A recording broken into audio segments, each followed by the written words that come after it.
আসসালামু আলাইকুম রহমতুল্লাহ। Yes home YouTube চ্যানেলের পক্ষ থেকে আপনাদের সকলকে জানাই আন্তরিক ধন্যবাদ। আমি ডাক্তার এম এম ফেরদৌস। প্রতিদিনের মতো আজও চলে আসলাম নতুন একটি বিষয় নিয়ে নতুন একটি ভিডিও।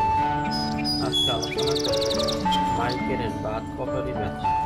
কারো কপালের এই সাইডে ব্যথা, কারো এই সাইডে ব্যথা, এভাবে যাদের আতকপালি ব্যথা আছে তাদের সম্পর্কে আলোচনা করব। তাই যারা এই বিষয় সম্পর্কে জানতে চান তারা আমার ভিডিওটি সম্পূর্ণ দেখুন। আর যারা আমার ভিডিওটি এখনও সাবস্ক্রাইব করে নেয় তারা আমার ভিডিওটি সাবস্ক্রাইব করে আমার পাশে থাকুন। আর যারা সাবস্ক্রাইব করেছেন তাদেরকে অসংখ্য ধন্যবাদ। বন্ধুরা, আতকপালি ব্যথা হওয়ার অনেকের কপালের ডান পাশে ব্যথা, অনেকের বাম পাশে ব্যথা, এভাবে ব্যথা শুরু হওয়ার পরে কপালের চতুর্দিকে পুরো মাথায় ছড়িয়ে যায়। এটার নামই হচ্ছে আতকপালি ব্যথা এবং এর সাথে সাথে অনেক ক্ষেত্রে বমি ভাব থাকে। এখন বলবো এই আতকপালি ব্যথা হওয়ার কারণ কি।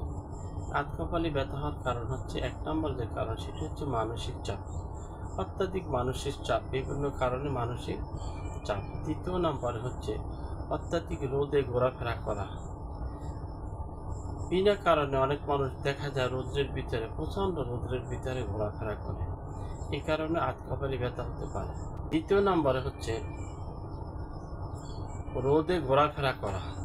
বিনা কারণে অনেকে দেখা যায় রোদে ঘোরাফেরা করে, কোনো কাজ নাই, ঘোরাফেরা করার দরকার নেই, তারপরও রোদে ঘোরাফেরা করে। এর অত্যাধিক রোদে ঘোরাফেরা করার কারণে আতকপালি ব্যথা হতে পারে।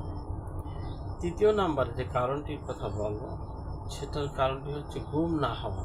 অনেক ক্ষেত্রে দেখা যায় ঘুম হয় না, এই ঘুম না হওয়ার কারণে আতকপালি ব্যথা হতে পারে। চতুর্থ নম্বরে যে কারণ, সে কারণটি হচ্ছে যে শারীরিকভাবে দুর্বলতা যদি কারো থাকে তাহলেও আতকপালি ব্যথা হতে পারে।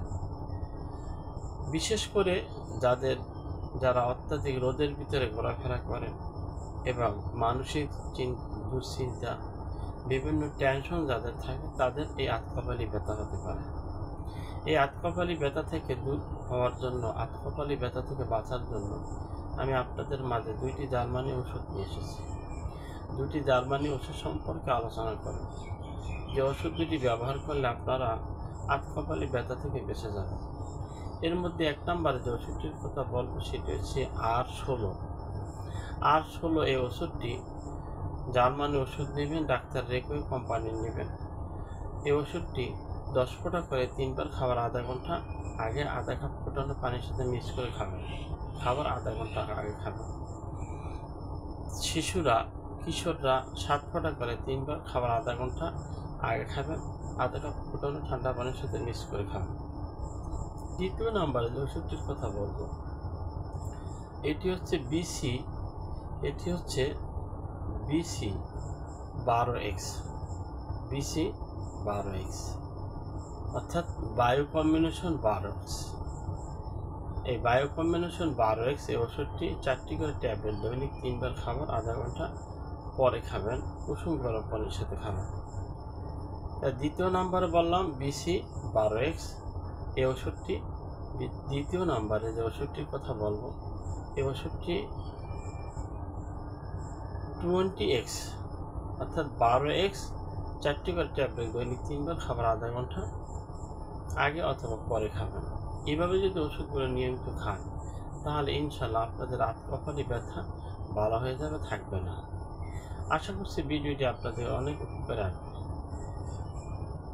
আতকপালি ব্যথা অনেক মানুষেরই হয়ে থাকে, অনেক মা বোনদের হয়ে থাকে, অনেক পুরুষ ভাইদের হয়ে থাকে। নিজেরা বুঝতেও পারে না যে আতকপালি ব্যথাটা কেন হয়েছে, কী কারণে হয়েছে। তো আজকে যে ভিডিওটি আপনাদের সাথে শেয়ার করলাম, এই ভিডিওটি সম্পর্কে যদি একটু জানার চেষ্টা করেন, বোঝার চেষ্টা করেন, তাহলে আতকপালি ব্যথার ওষুধ আর কিনে খেতে হবে আতকপালি ব্যথার জন্য ডাক্তার দেখাইতে হবে না, আপনারা নিজেরাই ওষুধ কিনে খেয়ে আতকপালি ব্যথাকে ভালো করতে পারবেন। আশা করছি ভিডিওটি অনেক উপকারে আসবে। যদি উপকারে আসে তাহলে একটি লাইক দেবেন এবং বন্ধুদের সাথে শেয়ার